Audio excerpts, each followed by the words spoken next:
Hello everybody and welcome back to another episode of Pointless Top 10, a show where we make top 10 lists of pointless things. Why are we flying by this pointless statue in Booty Bay? Because inside pointless things are treasure. Let's begin. 10. Number 10 is Dungar Long Drink, and Dungar Long Drink is the human flight master located in the Griffin Roost in Stormwind City. And the reason I put him on this list is not just because it's like, oh, he's the big flight master in Stormwind. It's because I think he was supposed to be a dwarf. That, or he might have a dwarven father, because his last name is Long Drink, and if you talk to him, he says, "These great beasts know paths that ye can't find on foot. They'll get ye there fast and maybe show ye something new at the same time." He also says, "Where is it ye would like to go, lad/lass? For just a few coin, my griffins can get ye there faster than even the swiftest horse." But it's also kind of funny because a lot of dwarves are like, "Keep your feet on the ground." And yet he's the one that's helping you to get your feet off the ground, quite literally.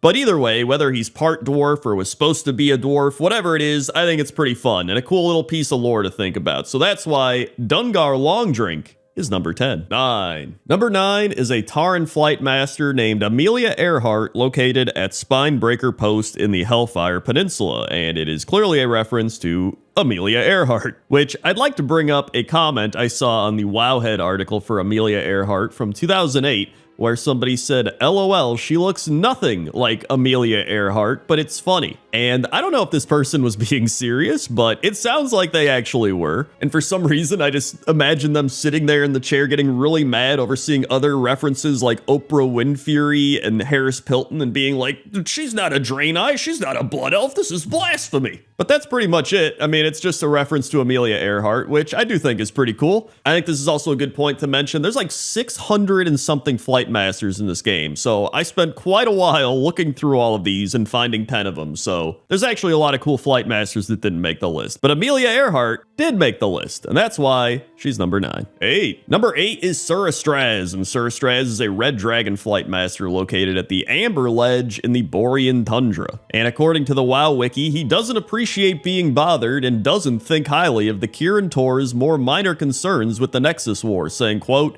"You and your Dalaran allies picket loose threads while the fabric of the world's future is being shredded." He also says, "You dare approach me, mortal. For the sake of your unborn children, pray that your cause is worthwhile." Which is pretty intense for just like going up to him and being like, "Can you fly me over there?"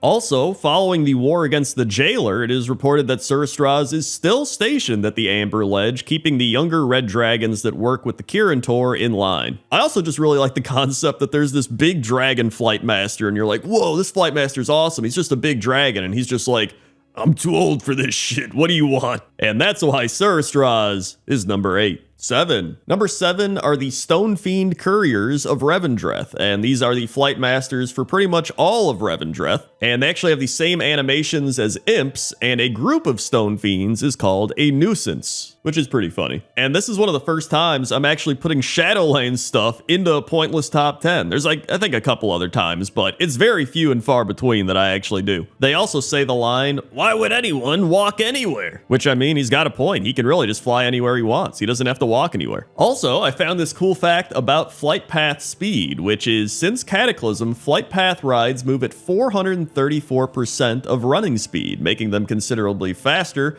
than unbuffed master flying, which is 310%. However, they also take you on unnecessary twists and turns to reach your destination, making the effective difference smaller. But anyway, back to the Stone Courier Gargoyle guys. They're pretty goofy, they're pretty fun, and I like them, and that's why they're number 7. 6. Number 6 is the Spirit of Gnomragon, which is a flying machine located at the Nessingwary Base Camp in Sholazar Basin and serves as the Flight Master. It is only available after you complete the quest Have a Part, Give a Part, which is where you bring 7 Venture Co. spare parts to Weslick's Quick Wrench. And this is clearly a reference to the Spirit of St. Louis, which is the custom-built single-engine, single-seat monoplane flown by Charles Lindbergh in 1927 on the first solo nonstop trans transatlantic flight from Long Island, New York to Paris. A fun fact I actually found while looking this up was that the Spirit of St. Louis had no windscreen, so visibility directly forward was impossible. If the pilot wanted a view of what was ahead of him, he had to crane his head from the side window. Just imagine driving your car and the entire windshield's blocked, so you have to keep peeking out the side window to be like, where am I going again? But an interesting fact about the Spirit of Nomragon is, according to some people that were tracking the flight speed, it's about half as fast as a typical flight path. So I think they did that because it's like, it's this old-timey, poorly put together gyrocopter. Like, it's probably gonna go pretty slow. And I actually kind of like that they did that, because I mean, it makes sense lore-wise, right? But that's why the Spirit of Nomragon is number 6. 5. Number 5 is Bertram, and Bertram is a spectral griffin flight master located at the White Grove Chapel in Drustvar. It was the former steed of Lord Arthur Waycrest. And according to the WoW Wiki, on Lucille Waycrest and Alexander Treadward's wedding day, the Red Hand Assassins, led by Roland the Knife, attacked the Waycrest Guard at the event. Alone by the side of the building, Bertram was set upon by 3 of the assassins and presumably killed that day. After he was found dead, Bertram was buried nearby at the end of the path, and now his ghost stands vigil over his grave. And he's the flight master. But Bertram has this cool little kind of sad story, right? Like, he gets assassinated, he's buried here, but now he gets to fly people around as a ghost, so that's pretty cool. And I think we should have a Bertram mount. We have other spectral griffin mounts, but nothing as cool as Bertram. And that's why Bertram is number 5. 4. Number 4 is Baneflight, and Baneflight is a ghoul flight master located at Ebon Watch in Zuldrak. And I thought Baneflight was the only ghoul flight master in the game, but then I found Grimwing, who is located at the Death Knight starting area and the Broken Shore. So even though Grimwing is a little more widespread and in various places, there's just something about Baneflight that I think is funny, because he's located at the Ebon Watch, right? And the Ebon Watch is a minor encampment of the Knights of the Ebon Blade. And during the war against the Lich King, the Ebon Blade established Ebon Watch as a small outpost in Zuldrak and then conducted their own operations from there. So I think it's just funny imagining them thinking this out, like, all right, we need a bunch of people Ebon Watch. We got, I don't know, who's going to be the flight master? I don't know, Baneflight. You got flight in your name. You're going to be the flight master. Like, he just gets the job because he has flight in his name. He's like, oh, okay. I don't even know if that's how it works, but that's how it plays out in my head. And that's why Baneflight is number 4. 3. Number 3 is Jacana, and Jacana is a troll flight master located at Darkspear's Edge in Frostfire Ridge. And what makes Jacana so special is that he uses his torch to warm the wyverns that are cold, because obviously we're in Frostfire Ridge, it's cold here, it's snowing, and he has a couple quotes that he says to the wyverns, one of which is, "Just stay warm, it be okay, you're gonna be fine," as well as, "Just stay close to the fire, wyverns ain't be made for such cold, just stay warm." And so Jacana clearly cares about these wyverns, right? I don't know if he treats them like pets or something, but there could be a lot of flight masters that are like, whatever, just let them sit there and be cold. But, you know, he's literally using this torch to try and heat up his wyverns. And really, I don't think I've seen any other flight master doing something like this. And that's why Jacana is number 3. 2. Number 2 is Commander Jaredennis, and Commander Jaredennis used to be the flight master at Talrendis Point in Azshara back in Classic WoW. However, in Cataclysm, according to the WoW Wiki, with the Horde planning to invade Ashenvale, the Alliance upgraded Talrendis Point to a military base and placed Jaredennis as its commander.